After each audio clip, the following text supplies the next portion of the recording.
Eu não imaginava, quando era jovem, como vocês, chegando ao mercado de trabalho, que o Brasil, no tempo que eu era jovem, o Brasil estava em regime de exceção, era a ditadura militar, e não imaginava que eu fosse presenciar aquilo que estamos presenciando nesse momento. Um detalhe só da economia. Hoje, pela primeira vez na história do nosso país, que é um país ainda jovem, pela primeira vez na história, o país deixou de concentrar renda.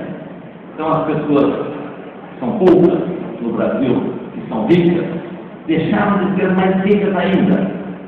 E essa multidão, que é a grande maioria do país que é pobre, deixou de ser mais pobre ainda. Todo mundo sabe, as pesquisas, os levantamentos do IBGE, revelaram que nos últimos anos, 35 milhões de pessoas deixaram de classe a condição quase de miséria e ascenderam para a classe média, classe média baixa. Eu acho isso um momento maravilhoso da história do Brasil. E sou feliz de estar nesse momento aqui acompanhando esse desenvolvimento. Agora, apesar dessa grande transformação social que o país está passando, a gente não pode esquecer, o país está deixando de ser tão injusto, mas ele continua muito injusto. Ainda é um país marcado pela diferença entre as pessoas. Então eu imagino que muita gente chegou até aqui, na universidade particular, tenha passado por uma trajetória muito grande de sacrifício. E há também aqueles mais bem situados na vida, que não passaram por tanto sacrifício, mas também tiveram passado por sua trajetória de conquista para chegar até aqui. É sobre essa conquista que eu queria focar a minha fala. Eu queria, assim, enfatizar a importância do caminho de cada um para chegar até aqui. A importância do passado de cada um para chegar até aqui. Eu sei que a importância também deve ser atribuída não só a vocês, mas quem veio atrás, a família de vocês, aos pais de vocês. Nem sempre a gente se dá conta da importância que eles tiveram em nossas vidas para chegar até onde a gente está. Então, para começo de conversa, eu preciso dizer, no meu caso particular, eu tive um caminho extremamente facilitado, porque eu sou um herdeiro. Os herdeiros sempre têm um caminho mais fácil em relação àqueles que herdaram pouca coisa. Qual é a herança que eu tive? Herança que o meu pai me deixou. Que ele definia, e eu carrego comigo a definição dele, em 3 palavras. Quais eram essas palavras? Meu pai vivia me dizendo: vergonha na cara. Foi isso que meu pai me deixou e que eu carrego comigo assim, com toda a força do mundo. Ele costumava dizer, com as palavras dele, um homem de valor precisa ter vergonha na cara. Homem de valor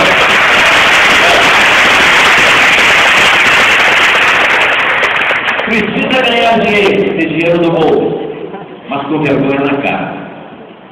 A forma de ganhar esse dinheiro é mais importante que tudo.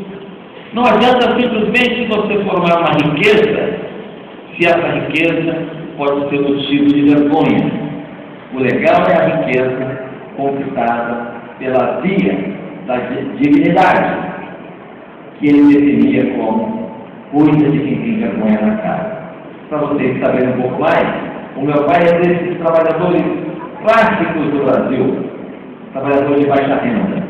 Ele sempre precisou ter 2, 3 empregos para garantir, em primeiro lugar, a renda da família e a educação intelectual de seus filhos. Eu tenho uma irmã mais velha.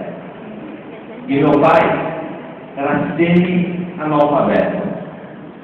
A gente morava numa cidade, na área da minha cidade, Porto Alegre, no Rio Grande do Sul, uma área de periferia, por ser uma zona muito pobre, a gente não tinha escola durante a minha infância.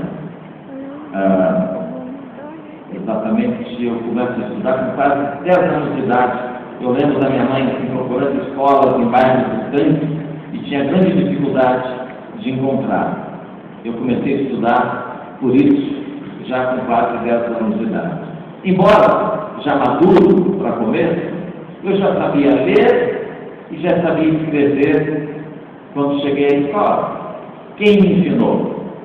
Meus pais, semi-analfabetos, porque eles sabiam ler e sabiam escrever. Eu lembro quando pegava o ônibus da minha casa até o centro da cidade, eu ia aprendendo português com as aulas que a minha mãe me dava. Eu aprendia, por exemplo, a dividir sílabas, acompanhando a sinalização do trânsito, a propaganda das lojas. Ela me ensinava a dividir sílabas. Eu tenho isso fortemente na minha memória, o esforço que eles faziam para me educar. Meu pai era frentista de posto de gasolina, era motorista que prestava vários tipos de serviços. Por exemplo, ele foi taxista e me ensinou a ser taxista. Ele foi marceneiro, me ensinou marcenaria, me ensinou alvenaria. Aliás, se um dia eu estiver desempregado, eu gostaria de oferecer meus préstimos a vocês. Eu sei, por exemplo, fixar tijolo, como é que chama? Pastilhas de vidro, em balcão, em banheiro, fixar por eixo, sabe? Meu pai me ensinou isso. E essas coisas que meu pai me ensinou, pode parecer exagero, mas me acompanham, sem exagero, em cada passo que eu dei na minha trajetória profissional.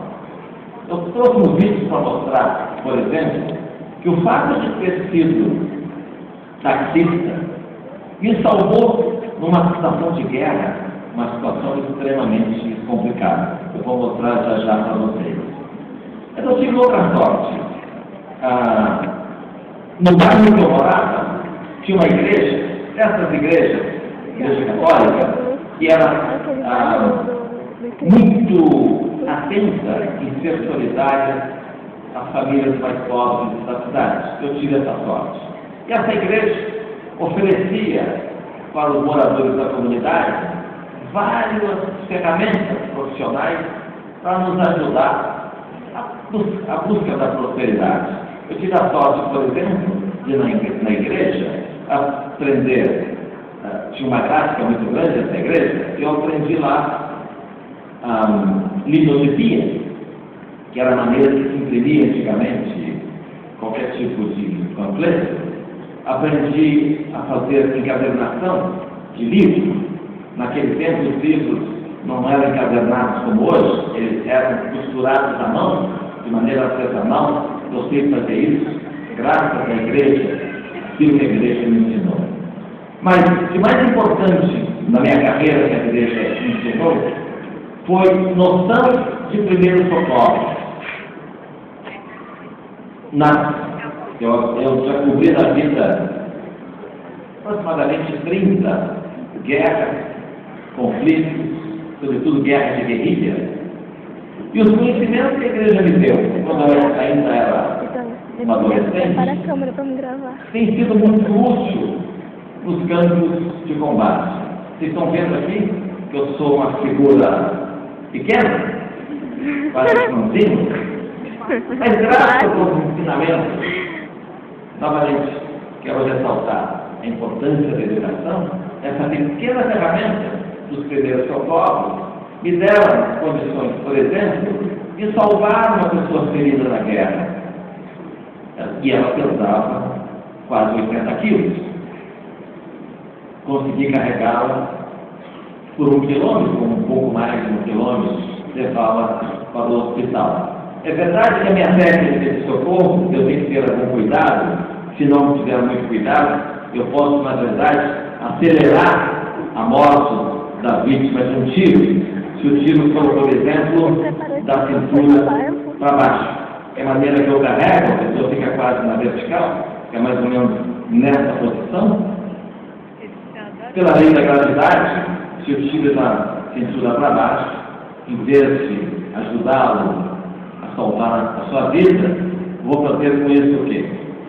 Potencializar o sangramento, a hemorragia, e a pessoa morre mais depressa. A pessoa que eu socorri tinha tido ferimentos na parte superior do corpo. Daqui para baixo, o socorro correto é no horizontal, não dessa forma vertical, como eu fui, como eu fiz. Eu falei da herança de ter vergonha na cara. Isso ficou fortemente na minha cabeça no dia em que meu pai chegou em casa chorando, dizendo o seguinte, com 3 dicionários nos braços, ele chorava e dizia para mim: esse é o último presente que eu te dou. Trate de ler todas as páginas, muitas vezes, e serão apenas esses que eu poderei te dar.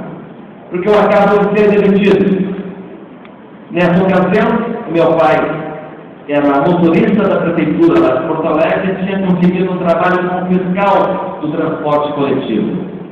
Ele tinha sido demitido pelo chefe dele, que era um chefe cuja personalidade, cuja natureza não é muito rara de se encontrar em repartição pública pelo Brasil afora. Era um tipo arrogante e desonesto. Ele costumava, em vez de, ao flagrar alguém cometendo uma infração na rua, ao invés de multar, ele fazia uma chantagem, oferecendo em troca propina, em vez da multa. Colocava no bolso e assim ele conquistava a prosperidade dele. Naquele tempo, que era uma coisa rara entre os trabalhadores de baixa renda, esse chefe do meu pai que trabalhava com outros fiscais num esquema conjunto de corrupção já tinha